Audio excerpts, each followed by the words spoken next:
Bonjour la Stop TCA Family, j'espère que vous allez bien. Aujourd'hui je voulais faire une petite vidéo puisque j'ai pas mal regardé ce qui circulait sur internet ces temps-ci par rapport au sport, à la prise de poids, au confinement. Et en fait je suis tombée sur tellement d'informations, mais tellement d'informations qui sont anxiogènes pour des personnes qui souffrent de troubles du comportement alimentaire.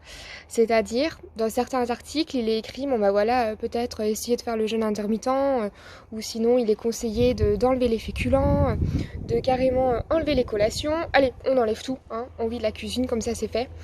En fait, ces conseils ils peuvent être peut-être bien pour des personnes qui souffrent pas, qui ont aucune problématique avec l'alimentation, qui ont une alimentation correcte, qui souffrent pas de TCA, quoi. Mais pour des personnes qui ont déjà cette pathologie, c'est des conseils assez durs, assez compliqués à suivre.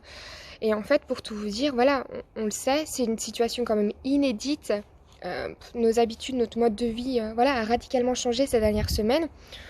On, on se déplace plus autant, on mange plus comme d'habitude, notre sommeil aussi a été chamboulé, nos mouvements aussi ont été modifiés. Donc voilà, oui, c'est normal de grignoter un peu plus, d'autant plus que là, la cuisine, elle est à 2 pas de notre salon ou de notre bureau, de notre chambre. Donc forcément, on s'ennuie, on a une petite envie, on ne sait pas quoi faire, hop, on va aller manger. Et puis en plus, faut pas oublier nos émotions. Voilà, il y a un climat d'anxiété, un climat de stress. Eh bien, c'est normal qu'on veuille se diriger après vers la nourriture parce que c'est normal qu'on ait besoin de réconfort émotionnel. Donc, faut pas se blâmer si on a envie, d'avoir un peu de sucré, d'avoir je ne sais quoi, quel aliment pour aller mieux. C'est totalement humain. Ensuite, on voit aussi beaucoup de défis culinaires. Donc on se dit, oh, c'est bon, moi je suis la prochaine Ruben Sarfati. Je pense bien à toi d'ailleurs, Ruben. Voilà, je suis la future, la prochaine chef cuisinière. Bah non, continuez de cuisiner dans vos habitudes. Oui, par contre, si ça vous fait plaisir de faire de nouveaux petits plats, d'inventer des recettes, allez-y, mais ça devrait pas être une obligation parce qu'on voit ça à longueur de journée sur les réseaux sociaux.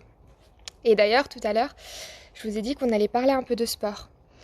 Voilà, je vois beaucoup aussi de défis sportifs, maintenant des coachings en ligne à toutes les heures, tous les jours. Et ça peut être très anxiogène pour les personnes qui se disent moi, je ressens pas le besoin de faire du sport, mais du coup, je suis pas normale. Ou là là, si je fais pas de sport, du coup, ça veut dire que je vais grossir et je suis la seule à pas faire de sport. Enfin, vous voyez un petit peu sur quoi on arrive, du stress, de l'angoisse, ce qui est pas forcément bon. Alors, est-ce qu'il est obligé de faire du sport tous les jours? Bah non. Pourquoi on devrait faire du sport tous les jours? Il y a des personnes, par contre, oui, qui adorent faire ça leur fait du bien. Elles voient pas ça comme une obligation, elles voient ça comme un plaisir. Eh bien, très bien, qu'elles le fassent. Mais si vous vous sentez pas comme ça, si vous sentez que vous en avez pas besoin, eh ben c'est pas grave. C'est pas parce que vous faites pas de sport pendant 3 semaines que vous allez ressortir tout ramolli ou que vous auriez pris 30 kilos. Donc vraiment, en fait, faut plus penser à en cette période, à prendre du temps pour vous, à prendre soin de vous. Et à garder le moral, à aller mieux. Pensez plus à ça, mettez des priorités sur votre santé mentale, sur votre bien-être, que voilà, sur tout ce qu'il faudrait faire parce que c'est la tendance du moment, parce qu'on est confiné, on doit faire du sport, patati patata, pas du tout. Juste pensez à vous et à votre bien-être mental. Et puis après, bien entendu, il est possible que le poids fluctue un petit peu, c'est normal, hein. On bouge pas tellement, on continue de manger, on continue d'avoir une alimentation normale. Pour certaines, vous allez criser, c'est pas grave, continuez, ne suivez pas euh, tout, tout, euh, tout ce qui est dit sur les réseaux sociaux, du type faire un régime, enlever les féculents, enlever les collations. Non, gardez vos habitudes alimentaires normales. Vous allez prendre peut-être un peu de poids, c'est pas grave. Après, vous allez voir quand la vie va reprendre son rythme normal, vous allez rebouger et vous allez reperdre ce petit kilo ou ces petits grammes que vous aurez pris pendant le confinement.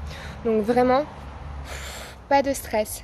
Et puis après, vraiment, ne vous fixez pas des objectifs alimentaires, des objectifs corporels. Ne vous dites pas c'est le moment où je vais avoir cette shape-là, ou ne vous dites pas c'est le moment où je vais être parfaite à tous les points. Pas du tout, parce que ça aussi, vous allez rentrer dans une spirale de culpabilité, de pensée dévalorisante si vous réussissez pas à tenir ces objectifs-là sur la durée, qui d'ailleurs sont inatteignables parce qu'on peut pas être parfait à 100% tout le temps.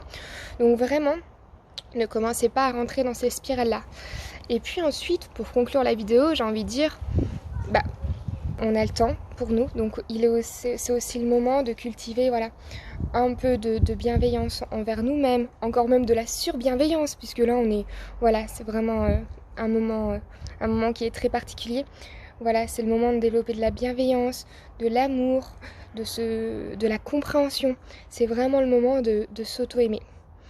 Voilà, si vous avez des questions par rapport à cette vidéo, vous n'hésitez pas, je serai contente de vous répondre. Et puis je vous dis à très vite.